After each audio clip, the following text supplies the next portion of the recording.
How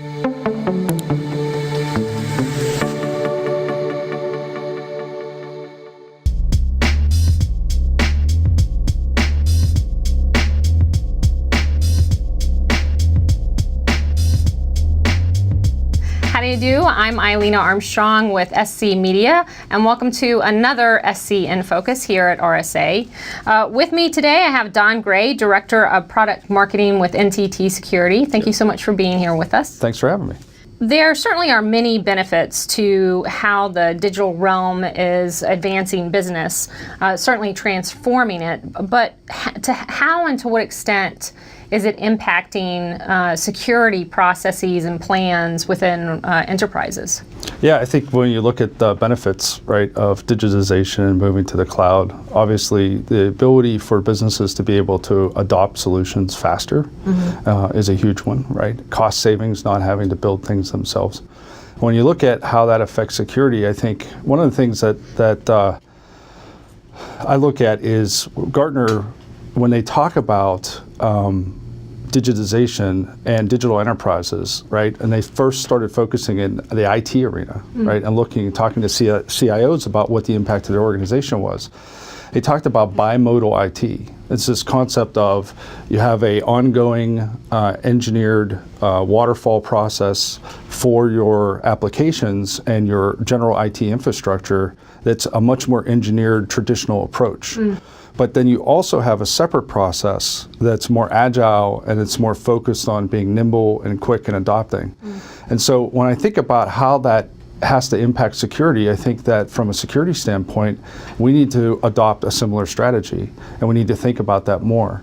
And so yes, you have an overall security program driven by the controls that you've put in place and you want to have a single view of security and you want to have an orchestrated program, but you need to be able to have that ability to adopt nimbly to new technologies, new solutions for the business. And so do you see any other challenges as, you know, all of us rely more and more on these technological advances? Do you see other opportunities? I think that I've been doing security for a long time, been involved with a managed security service provider for a long time, and we've been talking for a long time about the need to classify data, right? The need to be able to understand where your data is and how it's being used and what the value is to the organization. And so those kind of fundamental security tenets of one of those being knowing what my data is and how it's being used, I think it gives us an opportunity to perhaps revisit those and say that if we haven't done all the things that we would have liked to have done previously around that, or as formally as we'd like to have done, or put the controls in place that we'd like to have, this gives us another opportunity to use that new solution that wants to be put in, that the business wants to put in place, and be able to say, okay, that's going to drive risk in this way, and therefore we need to go back to this part of our program and be able to adapt it and perhaps strengthen it when we weren't able to make a case for that in the past.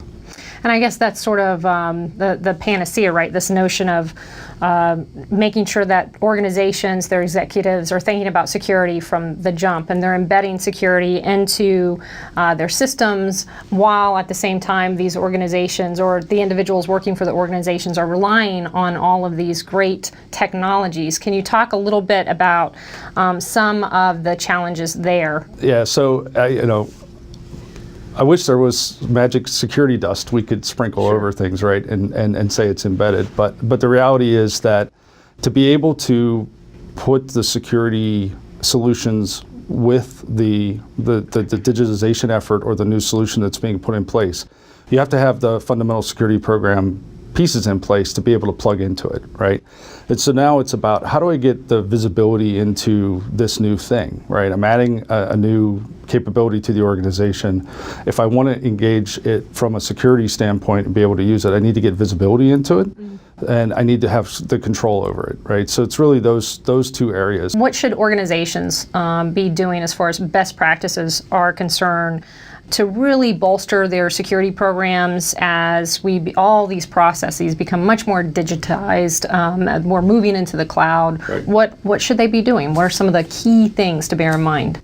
Well, I think the first one I'd say is, know what neighborhood you're moving into, right? When you're building one of these solutions that you're using someone else's application as a provider, understand what risk that's bringing to you based on who they are and what other kinds of organizations are using that. Yeah. I think that there's been some maturity over the last year or two that organizations realize that they're not going to get all the kinds of ability to do audits that they'd really like to do, that they have to rely on the provider for that, right?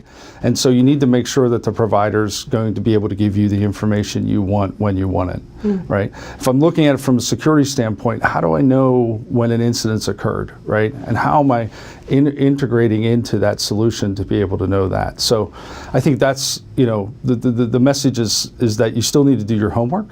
You still need to know who you're in business with. You still need to know what processes and where the boundary between what that provider is responsible for from a security and compliance standpoint and what you're responsible for, certainly from a security standpoint. I think the other one is identity and access management. That's huge. That is huge. Identity and access management has been, arguably not required, right? If you control the estate, you control all the pieces and parts.